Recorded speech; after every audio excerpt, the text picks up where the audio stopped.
श्रीवास गुरु जी दंडवत प्रणाम, सभी भक्तों को दंडवत प्रणाम। हरे कृष्णा श्रीला गुरु प्रभु जी, दंडवत प्रणाम। सही भक्तों को दंडवत प्रणाम। हरे कृष्ण। सुधा माता जी दंडवत प्रणाम। हरे कृष्ण। हरे कृष्णा। हरे कृष्णा यशोदा माता जी। गौरी माता जी, यशोदा माता जी दंडवत पदाय सभी भक्तों को दंडवत प्रणाम। हरे कृष्ण। हरे कृष्ण, श्री गुरु जी दंडवत प्रणाम। दंडवत प्रणाम। नमस्ते सारस्वती देवी गौरवाणी प्रचारिणे निर्विशेष शून्यवादी पाश्चात्य देश तारिणे। हरे कृष्ण कृष्ण कृष्ण हरे हरे, हरे राम राम राम हरे हरे। श्री गुरु चरण पद्म केवल भक्ति सद्मा। श्री गुरु चरण पद्म केवल भक्ति सद्मा। बंदो मुई सावधान माते, यहाँ प्रसादे बाई ए पवतरिया याई। कृष्ण प्राप्ति हाय यहाँ हई ते, गुरु मुख पद्म वाक्य चिते ते हरिया ऐक्य। गुरु मुख पद्म वाक्य चिते ते करिया ऐक्य। और ना करी है माने आशा, श्री गुरु चरणे रति ऐसे उत्तम गति। श्री गुरु चरणे रति ऐसे उत्तम गति। ये प्रसादे पूरे सर्व आशा, चक्षुदान दिलो ये जन्मे जन्मे प्रभु से, दिव्य ज्ञान हृदय प्रकाशित।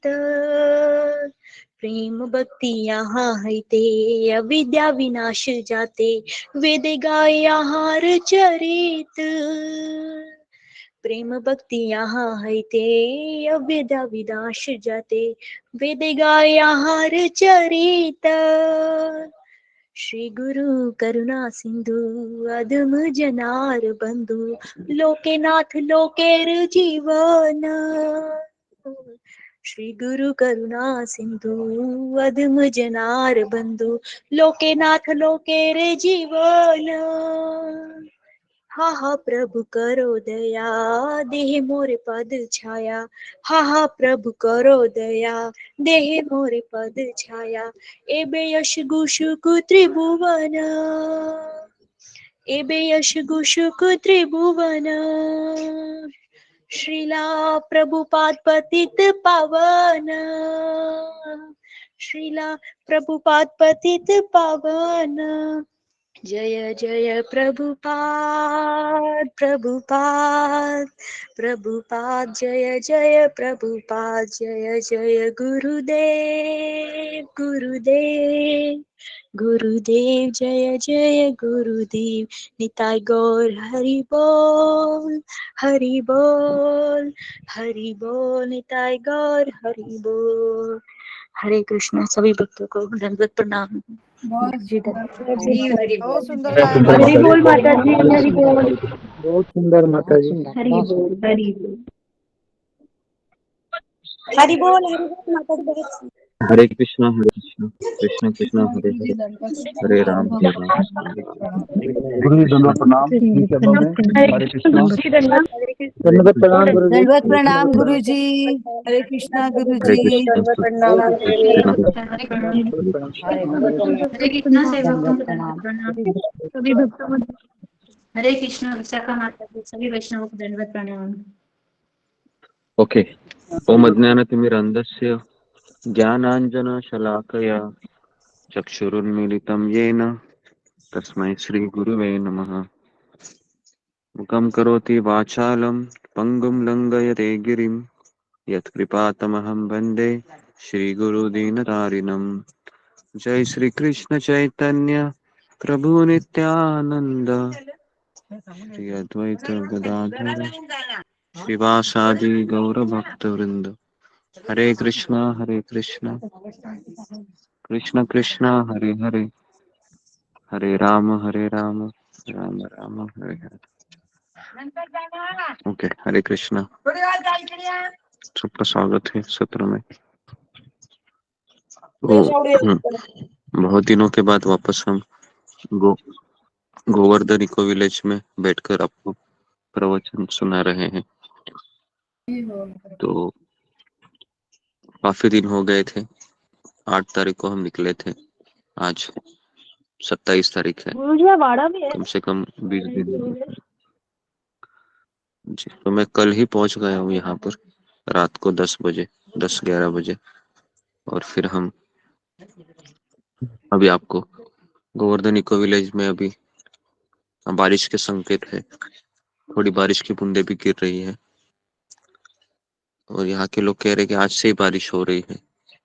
और यहाँ पर इतनी कि 45 डिग्री के आसपास टेम्परेचर चला जाता है। तो मेरे लिए गुरु तो जी बहुत हमारे अच्छा यहाँ हुआ तो कि हरियाणा में बहुत बारिश हुई है। यहाँ भी बारिश हुई है। हाँ जी। हरियाणा तो दिल्ली में बहुत बारिश हुई है। तो भगवान की कृपा से यहाँ पर आने के पश्चात मुझे उसी की चिंता थी कि यहाँ पर गर्मी बहुत भयानक होती है, पिछले साल हमने अनुभव किए थे। ओके, तो अभी हम कुछ भक्तों से कुछ अनुरोध है कि जी पहले कुछ अनाउंसमेंट है तो हम अनाउंसमेंट करते हैं और फिर हम प्रणाम गुरु चरण। जी जी गुरु जी, आज वैशाली माता जी का शादी की वर्षगांठ है। उनके सुखद व भक्ति में जीवन के लिए हमें प्रार्थना करनी है गुरु जी। और आशा सुमानी माता जी की बेटी रचना सुमानी का कल यूपीएससी का पेपर है, उनकी सफलता के लिए मंगल कामना करनी है गुरु जी। और प्रीति सिंह माता जी की तबीयत ठीक नहीं है रही, उनके स्वास्थ्य के लिए मंगल कामना करनी है गुरु जी। और कृष्णा सारंग माता जी का अपेंडिक्स का ऑपरेशन हुआ है, उनके लिए मंगल कामना भी है गुरु जी। और एक वो हम गुरु जी में अगर आपके आगे तो हम समस्त भक्तों के परिवार के लिए मंगल कामना करते हैं। हाँ हरे वो तो कृष्ण हाँ गुरु जी। जी। ओके, तो बेसिकली जिन जिन का नाम लिया अशोक चौहान प्रभु ने, तो वृषाली तट माता जी हैं। पिछले 3-4 दिन से उनके घर में काफी समस्या हो रही है, तो इसलिए वो सुबह के सत्र में नहीं आ पा रही है। तो आप सारे लोग उनके लिए प्रार्थना कीजिए। उनको 1 साल हो गया है, 1 साल में उसने कभी मिस नहीं किया था सुबह का जपा, 4 बजे का जपा टाप। लेकिन पिछले 2-3 दिन में घर में कुछ समस्याएं हो गई है, तो इसलिए बहुत दुखी है वो। और उसका आज शादी की वर्षगांठ भी है, तो हम उसके लिए भी प्रार्थना करेंगे। और जितने भी समस्त भक्तों के परिवारजन हैं, जिनका मानसिक विकास स्वास्थ्य अच्छा हो, शारीरिक विकास अच्छा रहे, ताकि वह भक्ति कर पाए। भक्ति करने का ही मेन कारण है, इसलिए हम प्रार्थना करते हैं। इतना याद रखिए, किसी की भौतिक प्रगति के लिए तो हम यहाँ पर प्रार्थना ही करते हैं, है ना। क्योंकि भौतिक चीज एक्सटेंड करके तो और ही कर्म बंधन को हम अपने ऊपर बढ़ाएंगे, तो उससे कुछ फायदा नहीं होगा। उल्टा हम प्रार्थना करके उन लोगों को और हम नरक की ओर ढकेल देते थे ज्यादा जीने के बाद। तो इसलिए अगर आप कोई रिश्तेदार प्रार्थना भी करवाते हैं तो इस तरीके से प्रार्थना करवाइए कि वह आगे चल के भगवान के भक्त बने, तो ये सबसे बेस्ट रहेगा, है ना। फिर कोई भौतिक पेपर हो या जो भी है, अगर वो पेपर करके उसको अच्छी नौकरी भी मिल जाए, लेकिन उससे भी उसने भगवान की सेवा करनी चाहिए, तभी जरूरी है। नहीं तो फिर कुछ फायदा नहीं है फिर। तो ये हमेशा मैं वापस एक बार अनाउंसमेंट करता हूँ। अनाउंसमेंट हम इसलिए भी करते हैं कि उनका भौतिक तरक्की हो, क्योंकि ये आध्यात्मिक कक्षा है।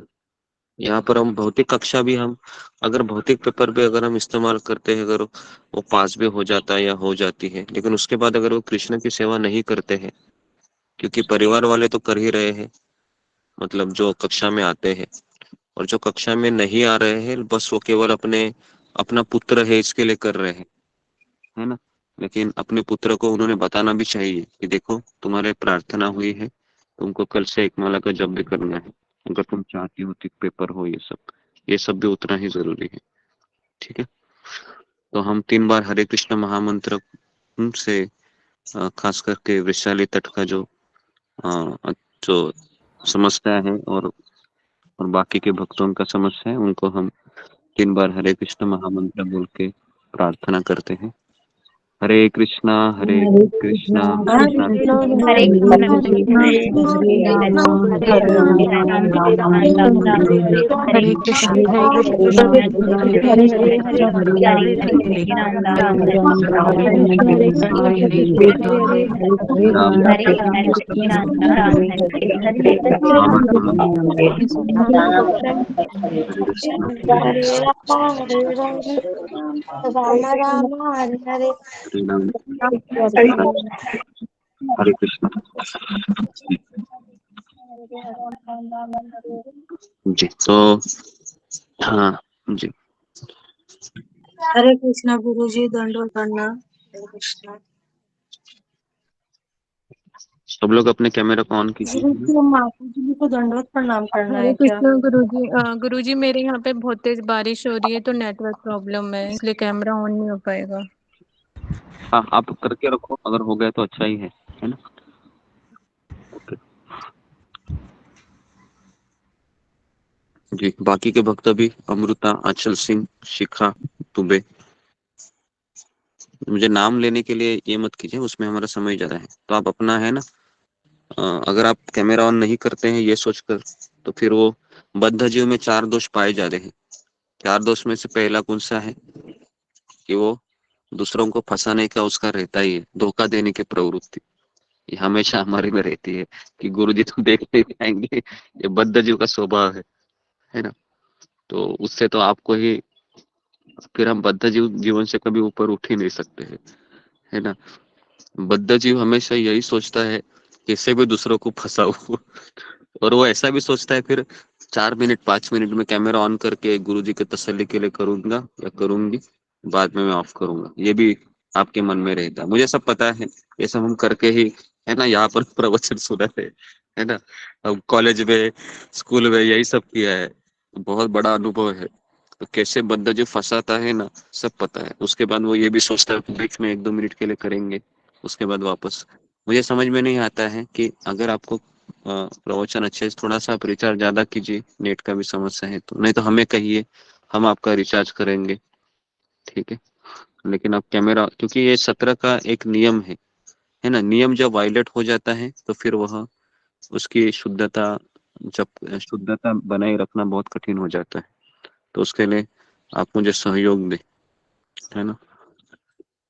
ओके, तो जैसे कि 2 दिन पहले हम संभवती शर्मा माता जी के घर से निकले, तो वहां का वृत्तांत तो हम पहले आपको सुनाते हैं कि हम पिछले शनिवार के दिन हम बद्रीनाथ से हम संभवती शर्मा माता जी के घर पहुंचे थे। तो वहां पर उनका एक दूर का रिश्तेदार है, ललित करके, वो वहां पर उनको सेवा करता है उनके परिवार की। उनके उनके जो पति है वह पहले साइंटिस्ट थे, तो अभी रिटायर्ड हो गए हैं, लेकिन उनको डायबिटीज के कारण उनका एक पैर है वो थोड़ा सा काटना पड़ा, तो वो हमेशा बिस्तर पे ही रहते हैं। तो उनका वो सेवा करती करती है उनकी पत्नी।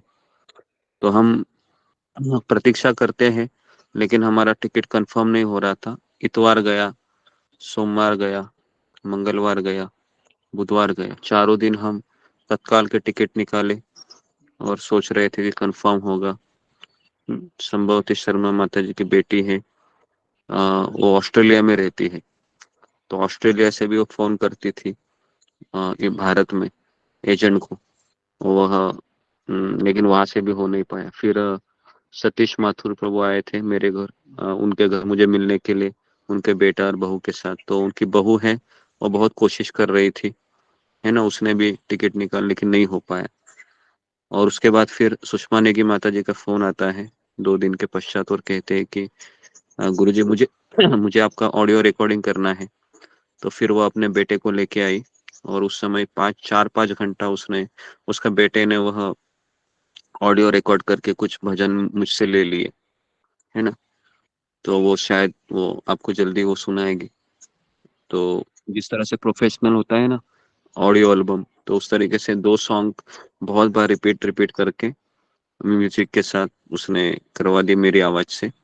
और इतना होने के बाद फिर हम सोचे कि अगले दिन हम चले जाएंगे तत्काल टिकट निकाल के। लेकिन हुआ है कि वापस उसका फोन आता है सुषमा ने की माता जी का, कहते हैं कि मैं अभी कैमरा मैन को लेके आ रही हूँ अगले दिन, तो वो आपको वीडियो भी आपका शूट कर लेगा। तो मुझे समझ में नहीं आ रहा था ये सब चीजें, अभी टिकट कंफर्म नहीं हो रहा था। हालांकि उस दिन भी हमारा टिकट था लेकिन कंफर्म नहीं हो पाया। और उसके बाद वो 2 दिन पहले की बात है ये, तो सुबह वो आई थी अपने बेटे के साथ और उसके बाद वो एक कैमरामैन था, तो उन्होंने 2-3 घंटे का शूटिंग हो गए। और उसके बाद हम आ, अभी हताश हो रहे थे कि कैसे करे। तो पता नहीं क्या हुआ, जैसे वो चली गई तो हम 12-12:30 बजे वापस हम एक एजेंट को पकड़े थे। तो उसने बताया था कि हो जाएगा करके, लेकिन उस समय भी नहीं हो पाया। फिर हम और मेरी माता जी है वो इतना विचलित हो गए थे कि उनको किसी भी हालत में जाना था, क्योंकि उनको मायके जाना था और मायके का सारा छुट्टियां है वो खत्म हो रहा था। उसका भी 1 तारीख से स्कूल शुरू होता है। तो वो बहुत पीछे लगे थे कि जल्दी चलिए जल्दी जल्दी करो। तो फिर मुझे कुछ समझ नहीं आ रहा था, तो फिर हमने सभी ने संभवती माता जी को कहा, शाम्भवी माता जी को कहा कि अभी हमको जाना है, हम निकलते हैं, जो होगा वो देखा जाएगा। तो हम रनिंग ट्रेन में ही फिर हम बैठने का सोचे। तो 5 बजे का ट्रेन था और हम 1 बजे हमने डिसाइड किया दोपहर को। हरिद्वार के लिए 40 किलोमीटर देहरादून से दूरी थी उनकी। तो मैंने कहा कि हम तुरंत लंच लेते हैं और फिर उन्होंने भी 10 चपाती बना के दी हमको। लेकिन हम खा ही नहीं पाए क्योंकि समस्या ही कुछ और थी वहां पर जाने के पश्चात। और जैसे ही हम वहां पर गए, है ना, तो रिक्शा वाले ने हमको वहां पर एक जगह पर बिठाया और उसके बाद फिर बिठाने के पश्चात अ, हरिद्वार के लिए हम वहां पर, मैंने आपको अनाउंसमेंट किया फिर कि हम 4 से 5 बजे लेक्चर लेंगे, है ना। तो जैसे ही मैं वहां पर 4 बजे पहुंचा एक्चुअली, अभी मेरे मन में प्रश्न था कि टिकट भी निकालना है, एटलीस्ट मुझे चालू का टिकट निकालना पड़ेगा। और देखा तो लंबी कतार थी। अभी मेरे सामने 2 प्रश्न थे कि ट्रेन कहाँ लगी थी वो भी पता नहीं, बराबर है, और उसके बाद मुझे टिकट भी निकालना था। मेरे पास एक एक घंटा था, सवा घंटा था। तो फिर मैं, है ना, 4 बजे लॉग इन किया और टिकट लाइन में खड़ा हो गया। वो क्लास भी मैंने कैसे दिया मुझे पता नहीं। 4 बजे का क्लास था उस समय, मैं चलते चलते, लेकिन जब मैंने वो क्लास सुना तो मेरा वो बेस्ट क्लास था वो। मैंने उसमें केवल 35-40 मिनट का ही मैंने क्लास दिया, लेकिन इतना सुंदर लगा। मैं वापस रिकॉर्डिंग मैंने सुना वो, क्योंकि मैं सोच रहा था कि क्या बोल रहा था। लेकिन पूरे अध्याय 1, अध्याय 2, अध्याय 3, अध्याय 4, तब मुझे ये फील हुआ कि अगर हम सेवा करने के लिए, अगर हम किसी भी हालत में अगर हम सेवा करना चाहते हैं, कोई भी परिस्थिति हो, तो भगवान ही वह विचार हमारे मुख में देते हैं और फिर वो इस तरीके से वह सेवा भी हो जाता है। तो ये मेरा वहां पर पहला अनुभव था। हालांकि इतना मैं विचलित नहीं था क्योंकि 3-3 चीजें मेरे ऊपर थी, क्योंकि परिवार वालों को भी बोला था। खास करके मैं अकेला हूँ तो मैं सब मैनेज कर लेता हूँ, लेकिन मेरे साथ जब परिवार रहता है तो ये मेरा पहला यात्रा था। इस तरीके से अपने को ज्यादा स्ट्रेच करना पड़ता है फिर, क्योंकि वहां पर भी ध्यान देना होता है, क्योंकि उनके लिए भी अलग जगह है, उनकी भी अलग समस्याएं हैं, उनको भी देखना, क्लास मेंटेन करना, काफी चीजें हो जाती है। तो उस समय हम लाइन में खड़े रहे, लाइन भी अचानक मतलब खत्म हो गई। हालांकि बड़ी लाइन थी 15 मिनट में। तो उस समय वो सुजाता महापात्रा माता जी बोल रही थी, 15 मिनट वो उस दिन बोली। जैसे मैं निकल गया मेरे हाथ में टिकट आया 4:15 बजे। और फिर सोचो कि अभी क्या करूं मैं। तो जैसे ही फिर मैं शुरू किया, मैं बोला जो होगा वो देखा जाएगा। तो मैं बोला कहाँ से शुरू करूं, मुझे समझ में नहीं आ रहा था। फिर मैंने अध्याय 1 से ही बोला कि शुरू कर देता हूँ, है ना। तो अध्याय 1, अध्याय 2, अध्याय 3, अध्याय 4, तो ये रिवीजन कर रहा था। और मेरे मन में ये भी सवाल काफी उठ रहे थे कि जाएंगे तो कैसे, चालू टिकट लेके, है ना, क्योंकि कुछ एक्चुअली ऐसी अवस्था पहली बार मैंने ऐसा सफर किया कि हालांकि पिछला सफर मैंने प्लेन से किया था जगन्नाथपुरी, है ना, और ये अनुभव तो एकदम वर्स्ट था, है ना। तो भगवान ने मुझे, जैसा मैं ही खुद कहता हूँ ना, जब गुरु हमें चटाई पे सोने के लिए कहे, जमीन पे सोने के लिए कहे, या झाड़ के नीचे सोने के लिए कहे, तो भी हमको तैयार होना चाहिए। और अगर भगवान हमको, है ना, किसी बंगले में सोफे पे सोने के लिए कहे, तो भी हमको तैयार होना चाहिए। तो दोनों अनुभव मुझे भगवान ने ही परीक्षा करके ले लिए, है ना। तो कल 2 दिन पहले कल का अनुभव था, तो ऐसा ही था, झाड़ के नीचे था। जैसे हमने ट्रेन को देखा तो मेरे मन में तो ऐसे विचार आए, ट्रेन पूरा फुल भरा हुआ था। हमने टीटी के पास में गया, आपको मैं, जैसे मैंने 4:45 बजे मैंने क्लास खत्म किया, क्योंकि वो करना जरूरी था, क्योंकि ट्रेन बाद में मैंने देखा कि लगी हुई है। तो सबसे मेरा नुकसान वो हो गया कि क्लास देने के चक्कर में वो ट्रेन आ गई और वो भर भी गई। तो मैंने सोचा था कि कहीं, है ना, जगह मिल जाए सेकंड क्लास में, या ऐसे ऐसे जैसे ही जाए, वो भी नहीं हो पाया। 4:45 बजे फिर मैंने आपको कहा कि मैं क्लास खत्म कर देता हूँ, और उसके बाद फिर हम सब लोग प्लेटफॉर्म में चले गए। पूरा ट्रेन, इवन स्लीपर का भी खचाखच भरा था, है ना। हाँ, और सेकंड का तो सही मत।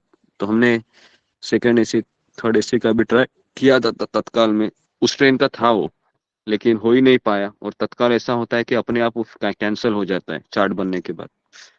तो ये सब होने के बाद अभी सोच रहे थे कि क्या करे क्या करे क्या करे। अभी मैंने तो कहा कि मेरी तो बिल्कुल इच्छा नहीं हो रही अंदर जाने की, लेकिन हमारे माता जी की इच्छा थी, नहीं जाना ही है, जाना है किसी भी हालत में, जो भी हो। तो उसने तो अपनी मन की तैयारी कर ली थी, लेकिन मैंने नहीं की थी। लेकिन जब हम परिवार के साथ रहते हैं तो मन की तैयारी करनी ही पड़ती है, कुछ भी हो जाए, है ना। तो फिर टीटी के पास जाकर हमने बहुत रिक्वेस्ट किया, लेकिन टीटी बोला कि असंभव है। तो उसको एक ही शब्द आता था, असंभव, इम्पॉसिबल। अगर आपको जाना ही है तो फिर आप 3-4 दिन पहले कोई टिकट है ना, आप तत्काल में निकालो और कंफर्म टिकट में जाओ। क्योंकि अगर आप ऐसे भी बैठोगे, मान लो, तो भी आपको 600, 700, 800 रुपए देना पड़ेगा, है ना, एक का। तो हमने 2-3 टिकट निकाले थे, तो बोला कि ठीक है, आएगा तो देखा जाएगा। तो ऐसा करके हम स्लीपर में बैठ गए। और जैसे स्लीपर में हम बैठ गए, मुझे वहां पर एक भक्त ने देखा और कहा कि आप, हरे कृष्णा प्रभु जी, आप, आपको कोई समस्या है क्या? तो मैंने कहा कि हाँ प्रभु जी। क्योंकि हमारी माता जी उधर दरवाजे पे बैठ गई फिर बच्चों के साथ, मुझे भी समझ में नहीं आ रहा था, है ना, क्या करे क्या करे क्या करे।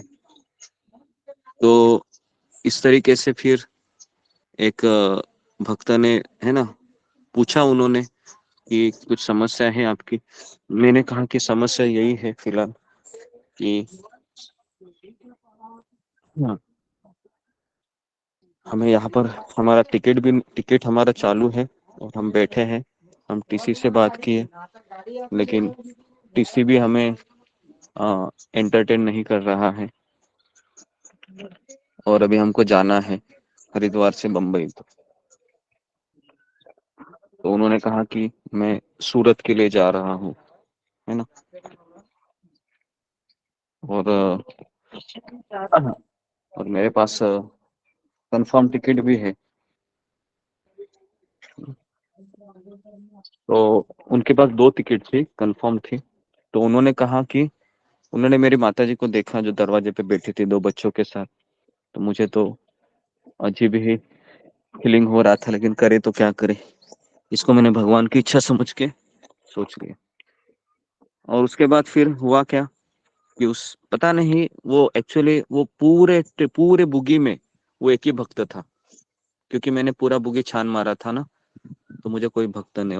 और मैं जिस ट्रेन में, जिस बुग्गी में बैठा, उसमें वो फॉर्चुनेटली वो भक्त का जो कंफर्म टिकट भी उधर ही था। तो उसने मुझे देखा, उसने कहा कि प्रभु जी, एक भक्त ही दूसरे भक्त के काम आता है, आप आपके परिवार को कहो कि ऊपर एक सीट है, जब तक कि हम रात को 10 बजे हम सोएंगे, है ना, तो रात को 10 बजे तक आप वहां पर बैठ सकते हैं। तो फिर मैंने कहा कि जाओ आप बैठ जाइए वहाँ पर। और मैं केवल, मुझे एक फॉर्चुनेटली मैं जिस सीट पर बैठा था, अभी वो भी एक चमत्कार की तरह ही था कि पूरे जितने भी ट्रेन में थे तो उसमें वो 5 नंबर का सीट था, है ना। और उसमें भी काफी लोग बैठे थे, 6 और सीट कंफर्म था, 6 मिडल अपर था और 7 अपर था। तो उसमें वो टिकट के लोग आए थे। तो मैं वहां पर बैठ गया राधा रानी को लेके। सोचा था कि राधा रानी को देखेंगे तो कुछ बोलेंगे नहीं, तो इसके लिए मैं कोने में बैठ गया वहां पर। और उसके बाद हुआ ऐसा कि रात तक मैं ऐसे बैठा रहा। और उसके बाद हुआ ऐसा कि 6-7 उन्होंने फिर वह निकाला, 6-7 दोनों बैठ गए वहाँ। हस्बैंड वाइफ थे वहां पर भी, उनके भी 2 बच्चे थे। और 5 नंबर पर से थे वहाँ। ट्रेन भी 2-3 घंटा 2 घंटा लेट हुई थी रात तक की।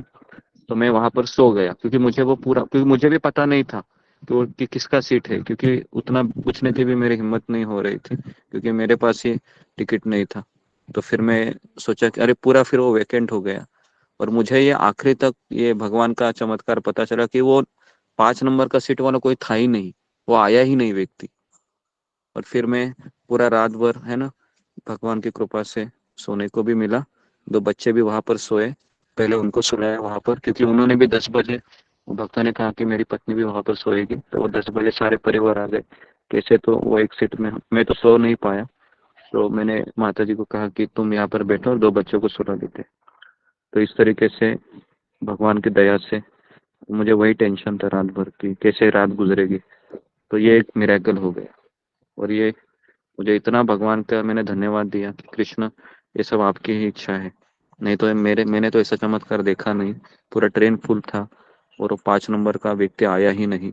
जिस सीट पर मेरा बैठना हो, उस भक्त का उस बोगी में होना है। ये सब मिरेकल की तरह था। तो उससे मुझे भगवान का फेथ मेरा और बढ़ गया। और ऐसे मिरेकल मैं देख रहा हूँ पिछले 2 साल में मेरे साथ बहुत हो रहे हैं, है ना। तो उसके बाद फिर हम भगवान की दया से पूरी तरह से आ पाए, है ना। तो धन्यवाद देता हूँ उस भक्त का भी मैं, है ना, कि भगवान ने उसको भेजा, है ना। उसके बाद फिर जैसे सुबह हो गई, सारे लोग फिर नीचे बैठ गए, है ना। और टीटी भी आया, है ना। और अगर टीटी ने भी बाकी सबको टिकट पूछा, लेकिन मुझे पूछा नहीं, है ना। ये भी भगवान की पता नहीं क्या अरेंजमेंट रहेगा। मैं वहां पर जपा कर रहा था। मैंने सोचा कि पूरे दिन भर जब तक हो तब तक जपा करूंगा। तो मेरे हाथ में हमेशा सब लोग देखते थे जपा ही कर रहा है। तो मैं जपा कर रहा था, भगवान से प्रार्थना कर रहा था कुछ होना है। टीटी आया, टीटी का आया तो मैंने कहा कि ठीक है, लेकिन टीटी ने मुझे कुछ पूछा नहीं तो मैंने भी कुछ कहा नहीं। उसके बाद वहां पर सुबह ही मेरे माता जी और 2 बच्चे वहां पर गए 6 बजे। तो उनको भी कुछ पूछा नहीं, है ना। तो इस तरीके से भगवान की कृपा से अ, सब कुछ इतना ऐसा हो गया कि भगवान श्री कृष्ण ही खुद वहां पर, है ना, रक्षा कर रहे थे। तो यह एक अनुभव था जो आपको बताना था। और इस अनुभव से हमारे श्रद्धा है, विश्वास है और बढ़ता है जब ऐसे अनुभव आते हैं। एक्चुअली ये बहुत छोटे अनुभव रहते हैं, लेकिन वो हालात कुछ ऐसे रहते हैं कि वो एक बड़ा अनुभव हमको लगता है ना। क्योंकि एक रात वहां पर निकालना बहुत मुश्किल लग रहा था। लेकिन और जो शंभवी माता जी ने, हमने कुछ खाया नहीं क्योंकि मैंने कहा था कि मैं तपस्या करूंगा, क्योंकि मुझे अगर इतना भगवान रेसिप्रोकेट कर रहे हैं तो मैं क्यों खाऊं, है ना। और खाने की भी इच्छा वैसी मर गई थी क्योंकि इतना वहां पर सब लोग, वो हालात ही ऐसा था कि नरक के जैसा था वो तो नरक में खाने की इच्छा तो होती नहीं।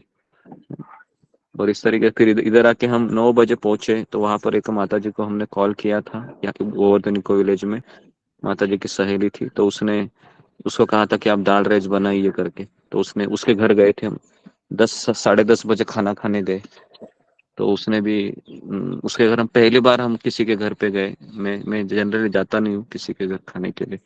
तो उनको भी अच्छा लगा। तो उनको मैंने बद्रीनाथ का, हरिद्वार और ऋषिकेश की कहानी सब सुनाई। तो 11 बज गए वहां पर ही, क्योंकि अभी किसी घर गए तो फिर वो खाने के लिए आ नहीं सकते ना, बैठना भी पड़ता है, आपको तो पता है।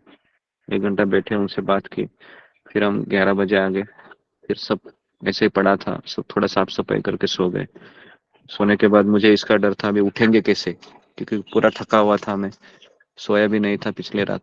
फिर भी भगवान की कृपा है कि उठ गया और जपा भी किया।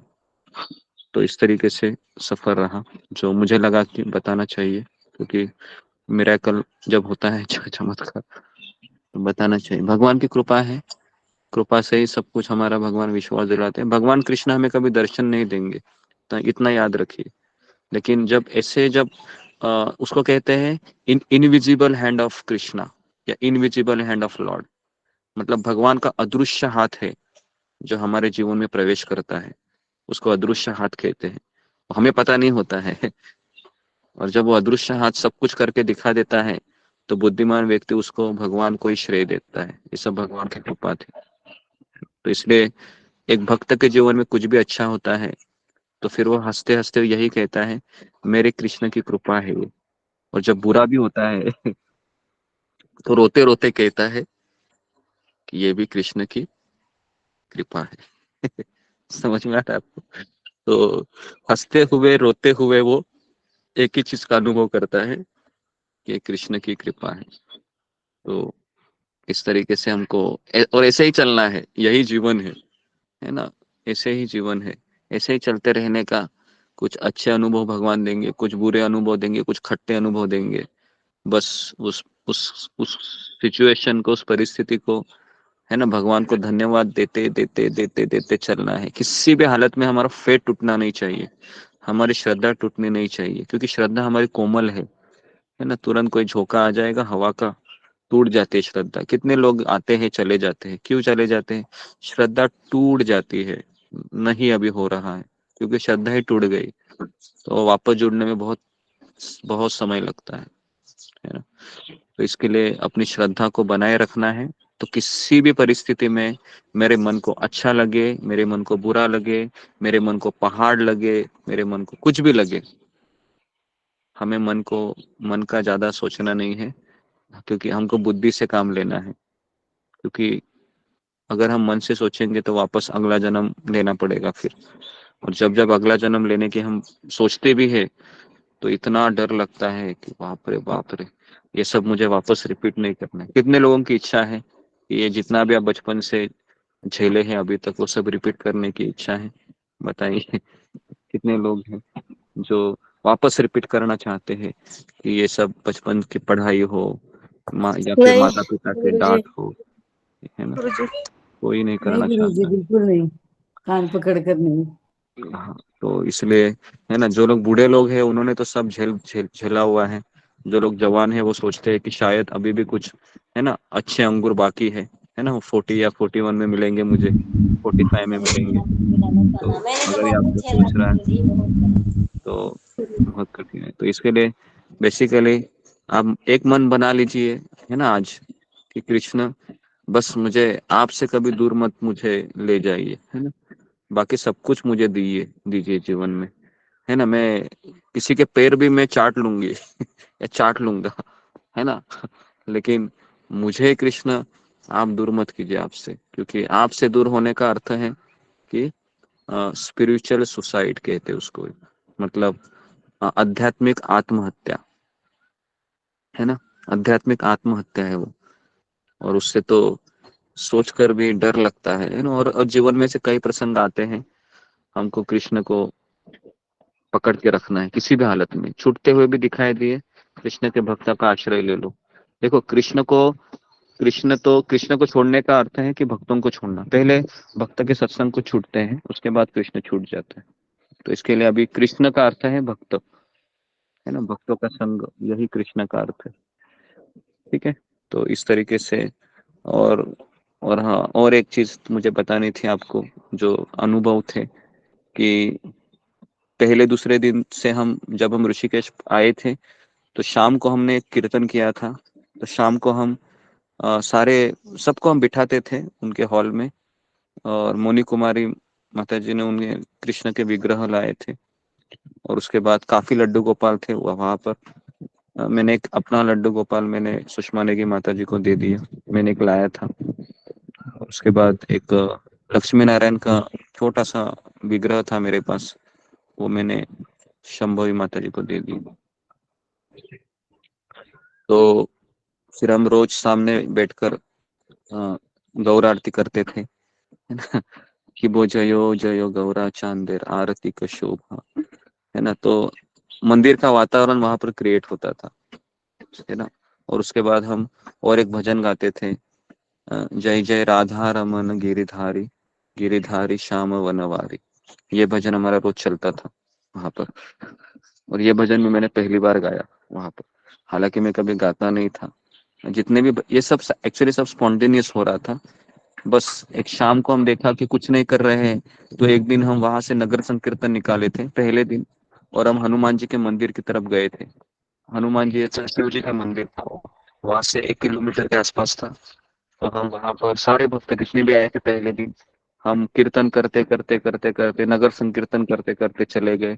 निताई गौरांग निताई गौरांग निताई गौरांग गौर हरि, जय सचिनंदन जय सचिनंदन, जय सचिनंदन गौर हरि, है ना। तो इस तरीके से भजन करते करते करते करते, है ना, एक दिन हमने, क्योंकि पता नहीं था शाम को क्या करने का, और उसके अगले दिन जब हम ट्रैवलिंग करके थक गए थे तो किसी की हिम्मत नहीं हो रही थी, तो फिर हमने कहा कि हम संध्या भजन ही करेंगे।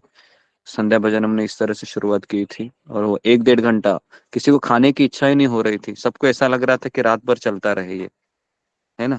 12, 12:30, 1 सोते ही नहीं, ऐसे भजन गाते रहेंगे गाते रहेंगे। तो इस तरीके से मैं तो यही कह रहा था कि अगर किसी के घर में अगर हम इनविटेशन करते हैं ना, तो उसका जो आस्वादन होता है, और हम जब धाम में जाते हैं हम करते हैं उसका आस्वादन होता है, उसमें जमीन आसमान का फर्क है। जो भक्तों ने, ऋषिकेश की यात्रा काफी सफल इसलिए रही क्योंकि वहां पर भक्त ने ही आश्रय दिया था, भक्त ने ही हमें बुलाया था। और अगर मैं कहूँ तो कल भी मैंने कहा था कि सुषमा नेगी माता जी ने बहुत ही अच्छा सेवा भाव दिखाया। उनके परिवार वालों ने, उनकी बहन थी रेखा, वो भक्त नहीं थी, लेकिन मैंने उनको माला दी जाते जाते, है ना, वो भी रो रही थी कि गुरुजी 4 दिन थी, मैं पहली बार मैंने छुट्टी ली। वो सरकारी वह नौकरी करती है, टीचर है वो, तो वो कह रहे थे कि पिछले 4-5 साल में मैंने कभी छुट्टी नहीं ली गुरुजी। और मैंने पता नहीं क्या हुआ कि मैंने 4 दिन छुट्टी डाल दी, जब मेरी बहन ने मुझे कहा। तो वो 4 दिन उसने छुट्टी, और इतने 4 दिन उसने सेवा किया, जबरदस्त सेवा किया। और उसका फल उसको ये मिला कि अंतिम समय में जाते जाते उसकी इच्छा हो गई कि गुरुजी मैं भी आपसे जुड़ना चाहती हूँ। तो मैंने उसको माला दे दी, कहा कि हाँ जुड़ सकते हो, रोज हरे कृष्ण महामंत्र का जप करो। तो वो भी, उसके पति आए थे उसको लेने के लिए, ऋषिकेश से, ऋषिकेश में रहती है वो, तो वो भी जाते जाते रो रही थी। तो इस तरीके से एटलीस्ट ऐसा जब हम परिवार के वालों को बुलाते हैं ना, अगर आप चाहते हैं कि आपके परिवार वाले भक्त बने, है ना, तो फिर आप भक्तों को बुलाइए अपने लिए। दावा है कि आप जब देखोगे कि परिवार वाले यही देखते हैं कि किनसे जुड़ी है ये, कौन है इसका माता फिराए हुए है ना। तो वो लोग सोचते हैं कि कौन है ये। और वो जब देखते हैं, क्योंकि सुषमा नेगी का पति भी हमको बहुत ऑब्जर्व कर रहे थे, है ना, कि ये कौन है, मेरी पत्नी किससे जुड़ी है, देखो तो सही। तो मैंने उनको भी देखा कि वह भी अप्रिशिएट किए, उन्होंने भी काफी सेवा की उनके पति ने, है ना। लेकिन वो अंतिम समय तक उनके पति ने मुझे कभी माला लेने की इच्छा नहीं की, हालांकि वो फेवरेबल बने रहे, है ना, अपनी पत्नी, क्योंकि उस घर में पत्नी का ज्यादा चलता था। सुषमा नेगी का, माता जी का ज्यादा चलता है, उनके पति का इतना नहीं चल रहा था। तो इसके लिए भी हो सकता है कि वो सब कुछ मान रहे थे। और सुषमा नेगी माता जी ने भी काफी भक्तों के लिए बहुत सारा खर्चा किया उन्होंने, है ना, उसमें। तो इस तरीके से फिर ये हमारा ऋषि, फिर पहले दिन हम वो हरि की, क्या बोलते हैं उसको, हरि की पेड़ी में गए थे। हर की वहां पर पेड़ी। हमने, हर की पेड़ी, हाँ, वहां पर हमने स्नान किया था।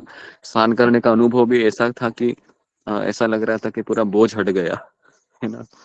और इतना ठंडा पानी था, तो सबको अच्छा लगा। कुछ भक्तों ने स्नान नहीं किया वहां पर, और फिर हम वापस चले गए। और इस तरीके से ये 3-4 दिन कैसे गए मुझे भी नहीं पता चला। बद्रीनाथ जाने का अनुभव तो मैंने आपको पूरा बता दिया है ना, किस तरीके से हम बद्रीनाथ का अनुभव किए, सारे भक्तों को दिखाए। सबसे मुझे बेस्ट हमारा जो ऋषिकेश यात्रा रहा। हालांकि बद्रीनाथ भी मुझे बेस्ट लगा, लेकिन वहां पर मैं भक्तों को मिस कर रहा था, क्योंकि वो, जब आप लोग मुझे छोड़ के चले जाते हैं, आपको भी दुख होता है, मुझे भी दुख होता है, लेकिन मैं व्यक्त नहीं कर पाता हूँ। हाँ, और उसके बाद हम बद्रीनाथ जाते हैं। बद्रीनाथ के बाद फिर हम वहां पर, इतना अच्छा अनुभव दिया भगवान ने बद्रीनाथ में, बेस्ट अनुभव। मुझे ऐसा लगा कि वो जो आपकी सेवा मैंने की, उस सेवा का फल मुझे ये मिला कि मुझे भगवान ने अपने पास बुलाया। तो मुझे रामायण का एक प्रसंग याद आया कि रामायण में जब भारद्वाज मुनि जब प्रभु रामचंद्र को ग्रीट करते हैं, है ना, तो क्योंकि राम को वनवास आता है तो पहले राम लक्ष्मण सीता आते हैं भारद्वाज मुनि के आश्रम में, और प्रभु रामचंद्र की बहुत अच्छा सेवा करते हैं, लक्ष्मण सीता को बहुत अच्छा सेवा करते हैं। और वो जब प्रभु रामचंद्र पूछते हैं भरद्वाज मुनि को कि मैं कहाँ पर रहूं, आप मुझे बताइए, तो भरद्वाज मुनि कहते हैं कि हे प्रभु, आप कहाँ नहीं रहते, सभी जगह तो आप रहते हैं, लेकिन फिर भी आपने मुझे बताया है तो इसलिए मैं आपको बता रहा हूँ कि आप कहाँ पर रहिए, कि जहाँ पर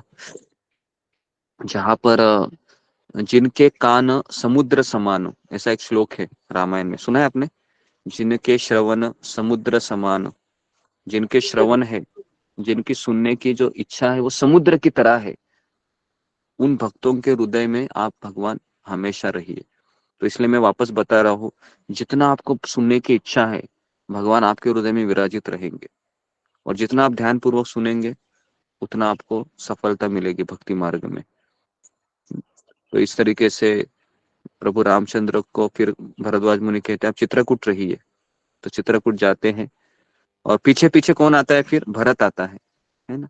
और भारद्वाज मुनि सोच रहे थे कि क्या मेरा अहोभाग्य था कि मुझे भगवान राम के दर्शन हुए, लेकिन इसका फल क्या है, प्रभु के दर्शन करने के बाद मुझे क्या मिलता है? तो जब उन्होंने भरत को देखा तो भरद्वाज मुनि को क्लिक हुआ कि भगवान के दर्शन होने के बाद भक्त के दर्शन होते। तो और मुझे भी ऐसा ही लगा कि जब मैंने आप लोगों की सेवा की और जब मैं बद्रीनाथ में गया, और बद्रीनाथ में और भक्त की सेवा और भगवान की सेवा इसमें कुछ फर्क नहीं होता है। तो मैंने सोचा कि भगवान की सेवा की, मैंने गुरु की सेवा की, और उसके बाद जब मैं बद्रीनाथ में गया तो मुझे वहां पर ऐसे भक्त के दर्शन मिले, है ना, जो मैंने आपको कहा कि संतोष प्रभु के माध्यम से। ये आज भी मैं उनको स्मरण करता हूँ, आज भी उनके चेहरे की छवि मेरे सामने दिखाई देती है ना। उनका तपस्या भरा जीवन था, रोज वो 64 माला करते, 64 से भी अधिक माला करते थे, 3 महीने एक जगह पर रहना, है ना, इतनी ठंड में। तो काफी उनका जो चरित्र है वो मेरे हृदय में हमेशा विराजित रहेगा। रामेश्वर प्रभु का जो नव योगेंद्र महाराज के शिष्य, और मुझे ऐसा लगता है कि मैं बद्रीनाथ में भगवान को देखने को भगवान ने मुझे नहीं बुलाया था। जब मैं यहाँ पर आया तो मुझे बार बार वही लग रहा था कि भगवान ने मुझे एक ऐसे भक्त से मिलाया, और मुझे कह रहे थे कृष्ण कि देखो भजन ऐसा करना है तुमको, है ना, धाम में आके यहाँ पर आके रहो। तो इस तरीके से फिर हमने सोचा कि हाँ जाना चाहिए। हालांकि वहां पर 2 दिन निकलना भी बहुत कठिन है, क्योंकि मैं जहाँ पर रहते हैं यहाँ पर हमेशा गर्मी बनी रहती है, और वहां पर एक्सट्रीम ठंडी है, -डिग्री में टेम्परेचर है। और मैं अभी भी मुझे इतनी सर्दी हुई है कि बहुत सर्दी हो गई अभी भी। तो क्यों हो गई है? क्योंकि गर्म पानी में मैं नहाया था वहां पर, है ना, और मुझे ऐसा लगता है कि पूरा मैंने सर भी भिगाया था। उसके बाद ही मैं बीमार पड़ गया, और लेकिन फिर भी वहां पर मैंने कुछ दवाई भी ली, लेकिन कुछ फर्क नहीं पड़ा। तो इस तरीके से ये एक अनुभव मेरे लिए सदैव दिव्य रहा, वहां पर मिलना, उनसे मिलना, उनके साथ घूमना, आपको भी उनके साथ घुमाना, है ना। मैंने भी आपको उनका लेक्चर सुनाया, और उसके लिए वो मान नहीं रहे थे।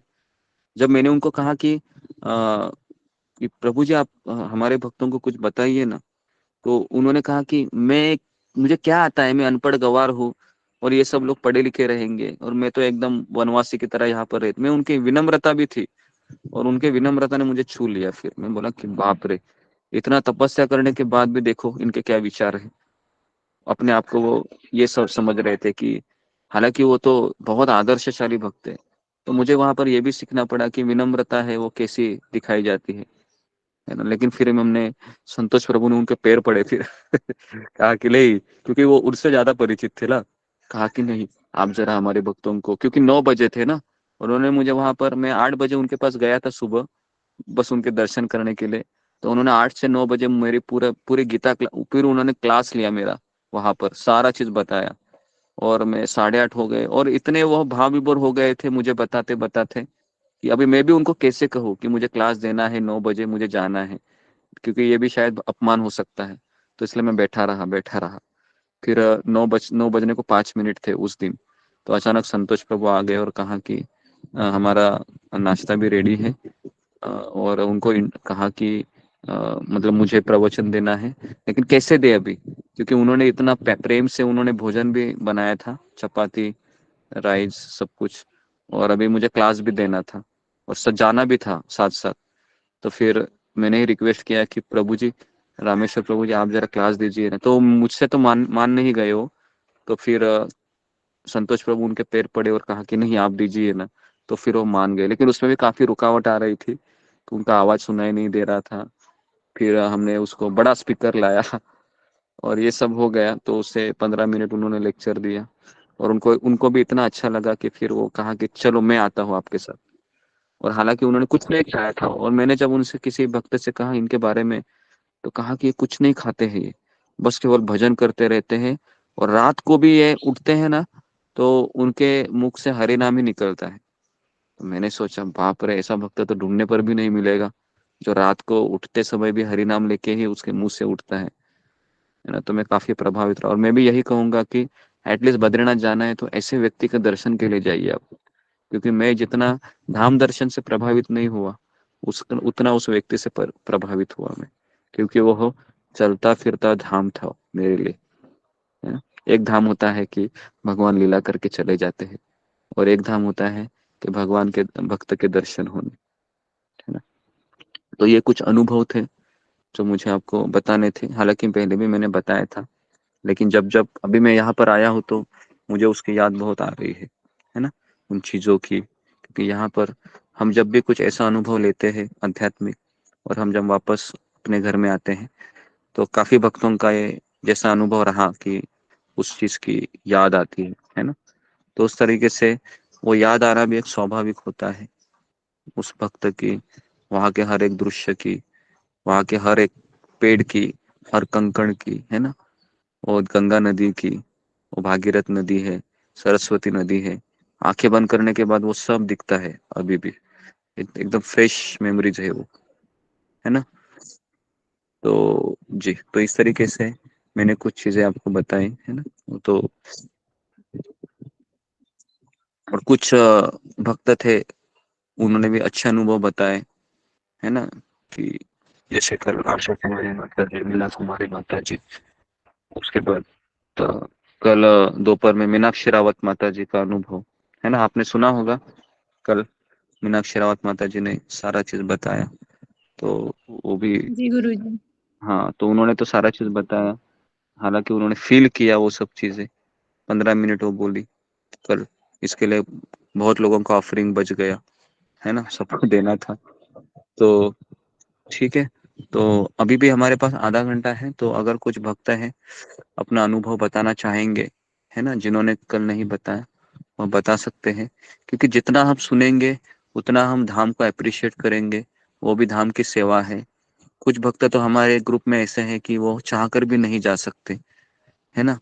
जैसे भी प्रतिभा कुमारी माता जी थी, वो आना चाह रहे थे ऋषिकेश, है ना। तो उन्होंने मुझे कहा भी था मायापुर यात्रा में, लेकिन हालात कुछ ऐसे बन गए, नहीं आ पाई, है ना। उसके बाद ममता पाल माता जी ने भी कहा था आएगी, वो भी नहीं आ पाई, है ना। काफी भक्त ने कहा था हम आएंगे, लेकिन नहीं आ पाए। तो तो ऐसा होता है कि हमें फिर घर में रहकर ही दर्शन करने पड़ते हैं। तो मुझे भी पता है कि जितने भी भक्त हैं हमारे परिवार, हमारा ये जो भक्त परिवार है, तो उनमें हालात ही ऐसे हैं कि जैसे गोपियां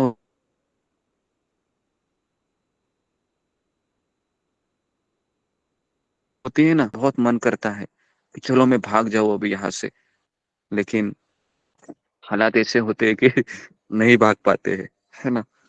तो ऐसे उस समय ऐसी हालत हो जाती है ना। तो और उससे भी अगर हम देखो तो ज्यादा फिर लाभ है वह जो ऑफ ऑनलाइन भक्तों को ज्यादा मिलता है, क्योंकि वह विरह भाव में उसको पीते हैं उस क्षणों को, और ऑफलाइन वाले रहते हैं उधर ही रहते हैं। तो समस्या ये है, कभी कभी हम जब व्यक्तिगत रूप से वहां पर रहते हैं ना, तो कभी कभी हम धाम को चीपली लेने लगते हैं, लेकिन हम जब काफी कठिनाई से मिलता है और हम बहुत सोचते हैं कि मैं भी वहां पर रहता, वहां पर रहती, काश मैं भी कृष्ण को देख पाता, मैं भी भक्तों से मिल पाती, है ना। तो इस तरीके से फिर मन में एक भीषण वेदना उत्तेजित होती है। कितने लोगों के ऐसा होता है, बताओ, फिंगर को रेज कीजिए, कि हम जब इस तरीके से देखते हैं भक्तों को, और वो सब देखने के बाद ऐसा एक लगता है कि कब मुझे वो अवसर, एक ऐसी पीड़ा का अनुभव होता है हृदय में, है ना। तो हाँ, बहुत जी, बहुत भक्तों के हृदय में ऐसा हुआ है ना।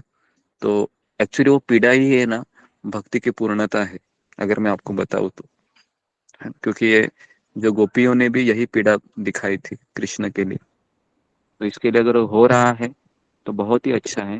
देखो, कभी कभी भगवान है ना, किसी भक्त को धाम के दर्शन देके शुद्ध करते हैं, है ना, एक फिजिकल रूप में वहां पर। और कुछ भक्तों को बस घर में ही बैठकर उनको शुद्धिकरण कराते हैं, क्योंकि उनको ऐसा लगता है कि वहीं पर रह के उनका ज्यादा प्रगति रहेगा। बस केवल ऑनलाइन सुनते रहो और उस विरह की अग्नि में अपने आप को तपाते रहो, है ना। तो इस तरीके से भी भगवान कभी कभी करते हैं। और कभी कभी भगवान ये देखते हैं कि इस भक्तों को अभी भी एक अच्छा अनुभव की आवश्यकता है, तो फिर भगवान उनको, किसी भक्त को, है ना, तुरंत यात्रा में आने का अवसर देते हैं। और अवसर देने के बाद जब ऑनलाइन के भक्त के सोचते होंगे ना, ये कितना भाग्यशाली है कि देखो ना, इसको जाने को अवसर मिला, तो उसके भाग्य की सराहना करने के बाद भी उस पूरे धाम की कृपा उस भक्त को केवल सोचने से मिल जाती है कि ये भक्त कितना भाग्यशाली है ना।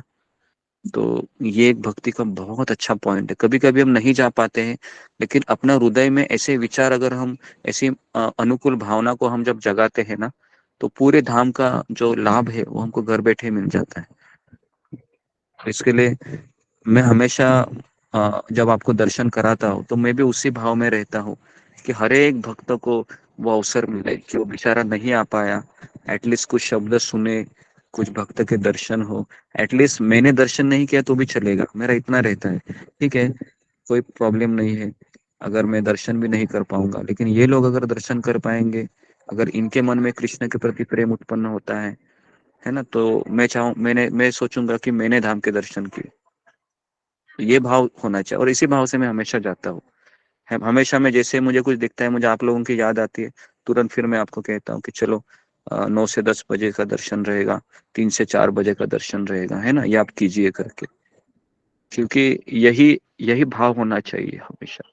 जब भी हम किसी किसी का, भगवान का दर्शन करते हैं, धाम का दर्शन करते हैं, तो हमें अपनी इंद्रिय तृप्ति से भी ज्यादा हमें दूसरों के बारे में सोचना चाहिए कि कैसे हम इनको भी दर्शन दें, है ना। तो ये बहुत जरूरी है इस चीज को समझना, है ना। और जब जब मैं वहां पर धाम में था, तब हमेशा मैं लेक्चर के बारे में सोचता था कि कैसे इनको नरसिंह भगवान का दर्शन मिले। तो कभी कभी मैं जेब में रह के कैमरा ऑन करके भी चला जाता था कि देखो, जो देखा वो चला जाएगा, एटलीस्ट बेचारे लोग वहां पर बैठे हुए हैं, उनको कुछ तो दर्शन हो, है ना। लेकिन पता नहीं नहीं हो पाता था, पता नहीं अचानक क्या हो जाता था। तो इस तरीके से बहुत प्रयास किया मैंने, और सबको ऐसा लगा कि हम वहीं पर थे, है ना। जी, कितने लोगों को ऐसा फील हो रहा था जब हम ऋषिकेश यात्रा में थे, कि आप भी वहीं पर थे, है ना, आप भी सुन रहे थे। और सुनने के बाद 9 से 10 बजे तो ऐसा लग रहा था कि मैं वहीं पर थी, वहीं पर था मैं, है ना। और मैं जब सब सुन रहा था, मैं सारे भक्त वहां पर बैठे, बस मैं भी उन्हीं के बीच बैठा हूँ। सारे लोग प्रसाद ले रहे होंगे, मैं भी उन्हीं के बीच बैठी हूँगा या बैठा रहूंगा, है ना। तो इस तरीके के भाव आपके भी मन में आते होंगे, और ये आना स्वाभाविक है, क्योंकि जितना हम ध्यान पूर्वक सुनते हैं, तो उस जगह पर हम हमारा प्रवेश होता है ना। तो जितना हो सके मैंने सारी चीजें दिखाने का प्रयास किया, हालांकि कुछ चीजें रह गई हैं। तो सितंबर में मैं जाने का तो सोचा है, लेकिन हमको तो पता है, योजना बनाए है एक बद्ध जीव के हाथ में होता है, लेकिन समय समय किसी के हाथ में नहीं रहता, है ना। भगवान की कृपा रही तो जाएंगे, और अगर कुछ ऐसी परिस्थिति आई तो फिर मुझे रुकना भी पड़ सकता है, लेकिन अभी वो भगवान ही वो डिसाइड करेंगे, हमने तो डिसाइड किया है। तो उस समय अगर हम गए तो आपको और भी चीजें हम दिखाएंगे आपको, है ना। क्योंकि उन्होंने कहा कि और भी काफी चीजें हैं, जैसे हम माता मूर्ति के दर्शन के लिए नहीं जा पाए, तो वहां पर भी हम जाएंगे। और आपको दिखाएंगे। और उसके बाद भी घंटा नारायण का मूर्ति है, वो भी नहीं दिखाया आपको। और पंच प्रयाग में है, कर्ण प्रयाग वगैरह, ये तो हम आपको सुना है, लेकिन व्यक्तिगत रूप से अगर हो सके तो उस संगम में भी। अब इस बार तो हमने सोचा है कि सारे संगमों में स्नान करके ही आएंगे, जाएंगे तो बहुत ज्यादा समय रहेगा तो भी चलेगा। और उसके बाद फिर एटलीस्ट स्नान करने से क्या होता है कि स्नान भी क्यों करना चाहिए कि गंगा माता है, ये पवित्र नदी है ना। तो क्यों ना मैं गंगा माता की कृपा को प्राप्त करूं, ताकि मैं शिल प्रभुपाद जी की संग में मैं एक दासानुदास विनीत भाव से मैं सेवा करता रहूं। तो उनके आशीर्वाद के लिए हमें ऐसे स्थानों पे प्रार्थना करने चाहिए, स्नान करना चाहिए, क्योंकि वो व्यक्तिगत रूप से वहां पर रहते हैं, है ना। अलकनंदा नदी है, भागीरथी नदी है, सरस्वती नदी है। लेकिन हम जब स्नान करने के पहले प्रणाम करना चाहिए उस नदी को, है ना, और अपना मनोभाव व्यक्त करना चाहिए, फिर हमको स्नान करना चाहिए। तो ये भी हमने परम पूज्य राधानाथ महाराज से यात्राओं में देखा है कि कैसे हम धाम में प्रवेश करने के बाद पहले दंडवत प्रणाम करना चाहिए पूरे धाम को, उस धाम की मिट्टी को अपने सर पर लगाना चाहिए और प्रार्थना करना चाहिए कि मैं यहाँ पर आई हूँ मेरे गुरु की कृपा से, तो मुझे उचित लाभ आप दिला दीजिए, ताकि मैं हमेशा भक्ति से जुड़ा रहूं। और यही हमारी प्रार्थना होनी चाहिए, और कुछ प्रार्थना नहीं। मैं इसलिए नहीं जा रहा हूँ कि मेरी मुराद पूरी हो, जहाँ पर काफी लोगों ने कुछ बांधा हुआ है ना, तो उसको देखकर मेरे मन में इच्छा आई, अरे मेरी बेटी को, है ना, बेटा नहीं हो रहा है। जैसे शंभवती माता जी निकल निकल के मुझे कह रही थी कि मेरी बेटी को शादी को 8 साल हो गए, ऑस्ट्रेलिया में रह रही है ना। जाते जाते उन्होंने कहा ही मुझे कि आप मुझे आशीर्वाद दीजिए कि मेरे बेटी को, है ना, कुछ तो हो, बेटा हो बेटी हो, इस तरह से। तो फिर मुझे भी ठीक नहीं लगा, लेकिन ठीक है, हर एक का जो अंदर की भावना है उन्होंने व्यक्त की, है ना। तो और कभी कभी ऐसा होता है कि जो लोग ऐसे व्रत करके पुत्र को बुलाते हैं ना, या पुत्र हो जाता है, तो फिर समस्या ऐसा हो जाती है कि वह बीच में ही चला जाता है फिर, या कुछ ऐसा चीज हो जाती है कि वह उसका अकस्मात मृत्यु हो जाता है और वो बिछुड़ जाता है। तो इसके लिए हम, अगर हमारे कर्म में नहीं है पुत्र, तो हमें ज्यादा संघर्ष नहीं करना चाहिए, क्योंकि वो सब हमारे कर्म में नहीं है, तो हमें भगवान की इच्छा समझकर चलना चाहिए। जो भी है, जो भी मेरे जीवन में कुछ कठिनाई है, हम वहां पर जाके, धाम में जाके तो बिल्कुल नहीं करना। एक ही प्रार्थना होनी चाहिए, कृष्ण बस मुझे भक्तों का संग आप देते रहना, और किसी भी हालत में मेरी जिह्वा पर आपका नाम हमेशा, जीवन के अंतिम समय तक, बस मुझे और कुछ नहीं चाहिए।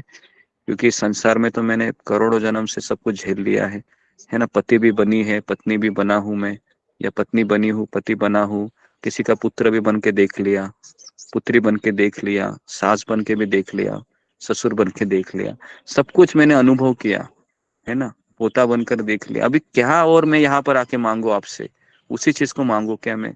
नहीं, बस मुझे अभी केवल आप चाहिए। अगर आप मेरे साथ रहेंगे तो इस संसार के दुखों को मैं, है ना, हंसते हंसते पचा लूंगा या पचा लूंगी।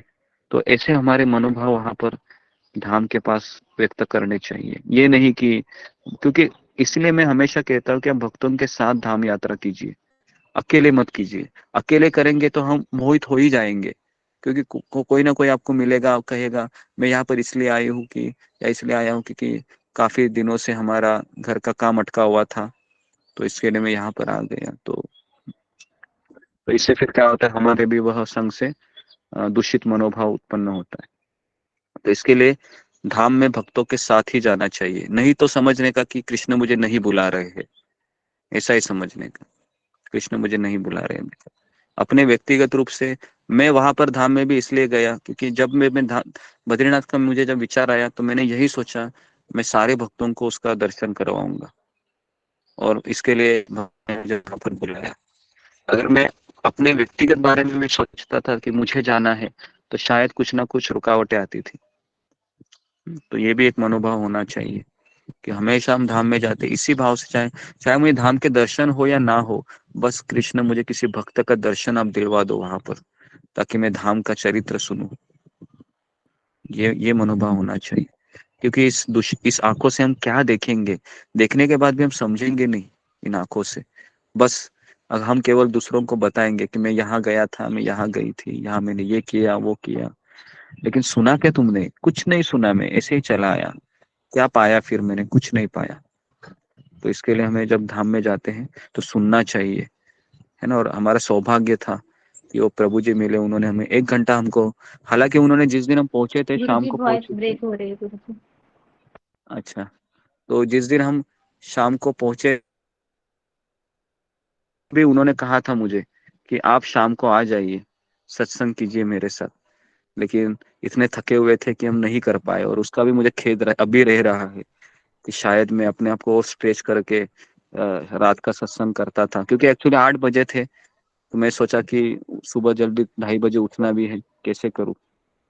तो फिर उन्होंने मुझे कहा था कि आप खाना खाने के बाद हम 9 से 10 रात को सत्संग करेंगे। तो लेकिन हम नहीं कर पाए।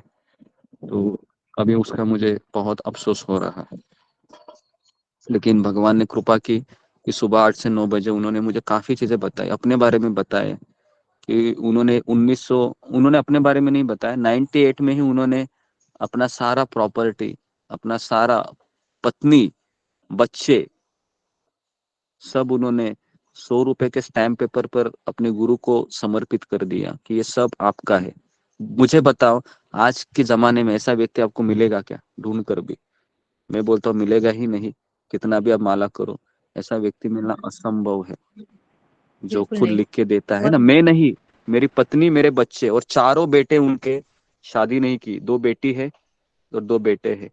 दोनों बेटियों ने शादी नहीं की और अपने समर्पित हो गए पूरे वहां पर, है ना। उनकी बेटी भी ऐसे नहीं कि डॉक्टर है, दोनों सब चारों पढ़े लिखे हैं, है ना।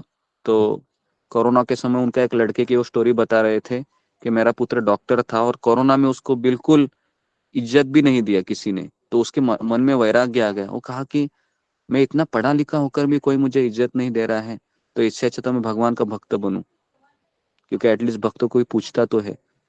तो इस तरीके से फिर उन्होंने भी शादी नहीं की और अपना पूरा जीवन समर्पित किया, है ना, भगवान, पूरे अपने गुरु को। मैं सोच रहा था कि कैसे कैसे भक्त का, है ना, दर्शन भगवान कराते हैं, है ना। क्योंकि ऐसा भक्त अगर मैं ढूंढना भी चाहूंगा ना तो मुझे इस्कॉन में भी नहीं मिलेगा, बहुत ढूंढना पड़ेगा, इतना समर्पण नहीं होता है किसी के पास। तो उन्होंने कहा था कि मैं 98 में, आज उनका उम्र 60 साल है, ठीक है। मैंने उनको पूछा और मुझे लगता है करीबन 20 साल पहले की बात होगी, जब वो 39-40 साल के रहेंगे, है ना, मेरे मेरे उम्र के रहेंगे वो। तो उस समय उन्होंने ये लिख के दे दिया, है ना। और लिखने के पश्चात उनके गुरु ने भी उनको बहुत अप्रिशिएट किया, है ना। और और जैसे ही गुरु ने उनको अप्रिशिएट किया, और कहा जाता है कि उनके गुरु का नाम नवयोगेंद्र स्वामी महाराज था। और उनके गुरु ने ही उनको फिर, उन्होंने अपने गुरु से कहा कि मुझे भी अभी भजन करना है। तो फिर वो नर नारायण ऋषि के पास 2 साल पहले यहाँ पर आए थे, बोल रहे थे मुझे बद्रीनाथ। और तब मैंने यहाँ पर 3 महीने रहा के तपस्या की थी।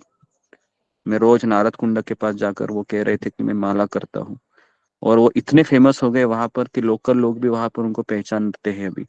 तो पहले उनको किराया लेते थे, लेकिन उनकी तपस्या देखकर अभी उनको रहने के लिए कमरा वहां पर उनको दे दिया, आश्रम वालों ने ही, वहां के लोकल जो पुजारी लोग रहते हैं। तो वहां पर वो एकदम ऐसा कमरा है ना, आप वहां पर एक दिन भी नहीं रह सकते, है ना। हमारे परिवार वाले तो बोले नहीं बस हो गया अभी, क्योंकि वो एकदम खंडर की तरह है। केवल एक छोटा सा रूम है और कुछ सुविधा नहीं है। अंदर टॉयलेट भी ऐसा है कि पानी भी नहीं आता है, एक एक बूंद टपकती रहती है। और हमारा ऐसा हुआ कि भगवान ने ऐसी परीक्षा ली कि अगले दिन पानी ही नहीं आया। तो मैं तो स्नान किया था, लेकिन परिवार वालों को तकलीफ होता है उस समय, क्योंकि हम भले ही तपस्वी होते हैं लेकिन हमारे परिवार वाले उतने नहीं होते हैं। तो हम फिर, और बच्चे भी होते हैं, माता जी भी है, तो उनको नहीं होता है उतना। तो फिर इसलिए हम अगले दिन हम उसी समय चले गए, क्योंकि सुविधा नहीं थी वहां पर। तो इसके लिए हम जोशी मठ में जाके फिर 2 दिन वहां पर ठहरे। तो अभी आप सोचिए कि अगर आपको आना है बद्रीनाथ में तो इतना तपस्या करना होगा। और अगर आप तपस्या, अगर आप, अच्छा वहां पर एयर कंडीशन रूम भी है ना, या हीटर के रूम है। लेकिन धाम में आने का तो एकदम कम से कम, हाँ, हालात में रहना चाहिए। अगर आप वृंदावन भी आते हो, मायापुर जाते हो, हम क्या है ना, सुविधा ढूंढते हैं, ये हमारा समस्या बन जाता है। हमें सुविधा नहीं ढूंढना चाहिए।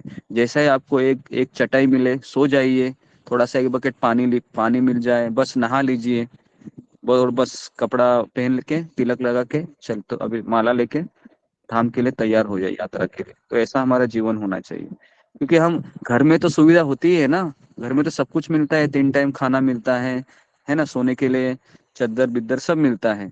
लेकिन हम 4 दिन 5 दिन आते हैं धाम में, तो वहां पर भी हम सुविधा देखते हैं, तो हमारा तो फिर कुछ मतलब नहीं बनता है।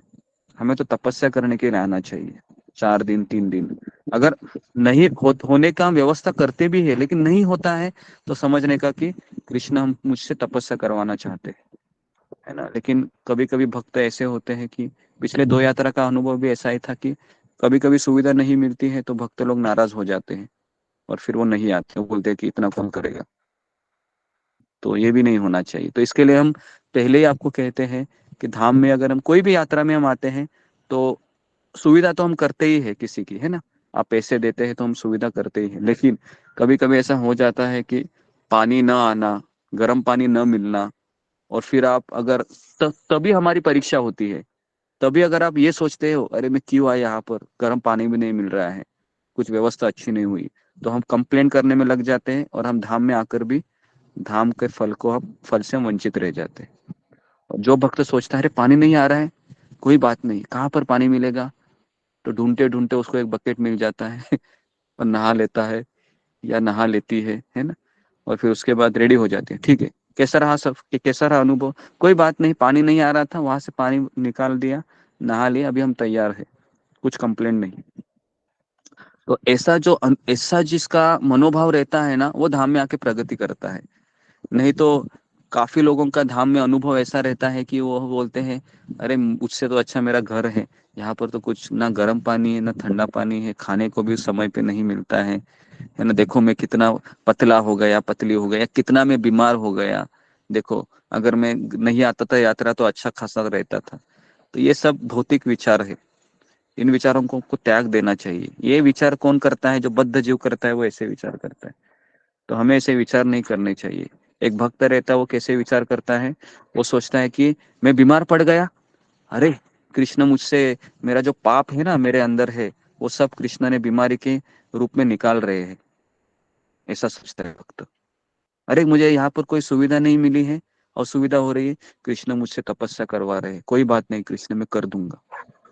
ये भक्त का मनोभाव होता है ना? तो इसलिए अगर हम उचित मनोभाव से हमको आना चाहिए यात्रा में, ये नहीं कि मुझे फैसिलिटी देखूं मैं, है ना, कहाँ पर मुझे ठंडा पानी गर्म पानी। तो इसलिए हम जब भी यात्रा को हम पहले से अनाउंसमेंट करते हैं कि आपको सुबह 3:30 4 बजे तो जगना ही होगा। ठंडे पानी मिला तो ठंडा, गर्म मिला तो गर्म, जो भी है। कभी कभी क्या होता है ना, हम रूम लेते हैं, पड़ोसी के इसमें आ जाता है गर्म पानी और बगल में नहीं आता है, तो फिर वो भी क्या सोचते हैं, देखो देखो इनका अच्छा अरेंजमेंट हो गया, हमारा अच्छा अरेंजमेंट किया नहीं, तो उसमें भी वो दोष देने लगते हैं। ये नहीं सोचते हैं कि उनका शायद अच्छा, भगवान उनको अच्छा करा रहे हैं, तो है ना, क्योंकि वो ज्यादा सक्षम नहीं है, लेकिन मैं तपस्या करने में सक्षम हूँ, इसलिए मेरे इसमें ठंडा पानी आ रहा है। तो हर एक चीज का सोचने का ना, देखो आध्यात्मिक जीवन एक सोच के ऊपर ही है ना, सोच के ऊपर है पूरा। और जितना आप उचित मनोभाव से हम सोचेंगे, उतना हम प्रगति कर पाएंगे। और जितना हम दूषित मनोभाव लेके आएंगे और कंप्लेंट करके जाएंगे, तो वो जाते समय भी आपको अनुभव नहीं आएगा। आप जाते समय यही बोलेंगे, अरे ट्रेन का टिकट कभी है, बोलो जल्दी देखो, अरे 6 तारीख का है क्या, हाँ चलो अभी 1 ही तारीख बाकी है, कैसे तो कर लेते हैं ना, बहुत यहाँ पर मुझे सर्दी जुकाम हुआ है, घर जाके डॉक्टर को दिखाएंगे। और उसी मनोभाव से भी फिर वो जाते हैं, है ना।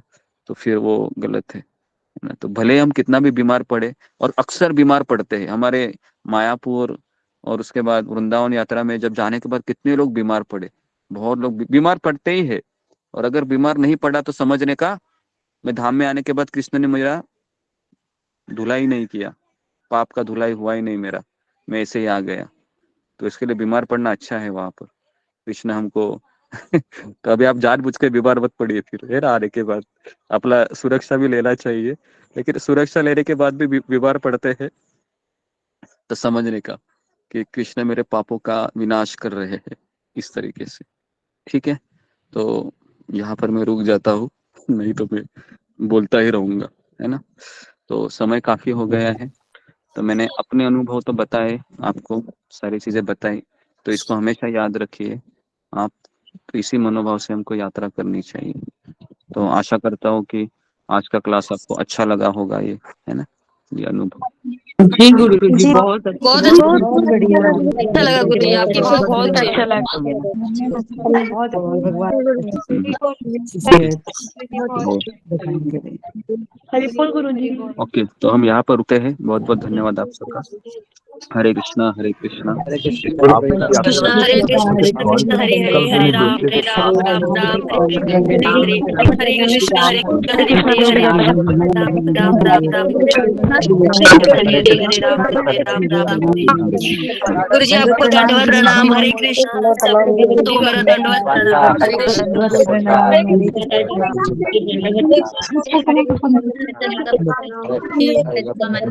देवा माता जी हरे कृष्ण, अनीता माता जी हरे सभी